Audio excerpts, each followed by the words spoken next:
I wasn't born cruel. It's just that in this rotting dockside town, the strong eat the weak or the sea takes you, and I refuse to be eaten. I ran the docks, the bars, the warehouses, and the men here feared me as they should.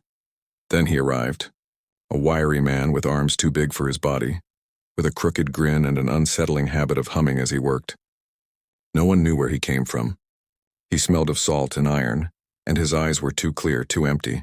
At first I laughed when he tried to take her from me, the tall, nervous girl with dark eyes who brought me coffee every morning, who smiled only when I wasn't looking. I thought it was a game, a test of my power, and I would break him in front of everyone, remind them who owned this place. But the man never broke. He was always there, watching, even when I turned down the alleys to hide from the cold wind. Always with that smile, that empty humming, that iron stink clinging to the air around him. When I tried to crush him, his body bent like rope but never snapped, and when I let go, he laughed, thanked me for the test, and walked away like nothing happened.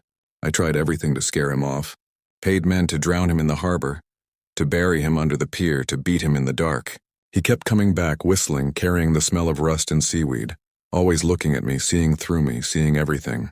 One night I found him by the docks, alone, staring at the black water. I thought it was my chance, the last chance to end the nightmare.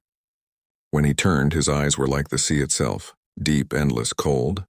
His mouth twisted into that awful grin, and he whispered, "I'm never leaving."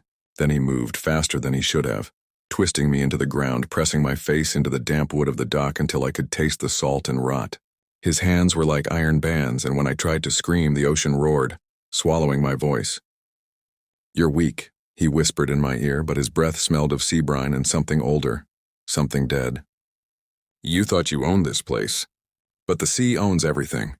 When I woke, I was alone, but I could hear his humming on the waves, on the wind inside my head, reminding me he was still here, and that he would never leave. Now I walk these docks alone, and every time I look into the water, I see his reflection in the blackness, smiling, waiting for me to fall in. I wasn't born cruel, but there are things out there worse than cruelty, things that will break you slowly, humming as they do, until you understand that you never truly had power at all.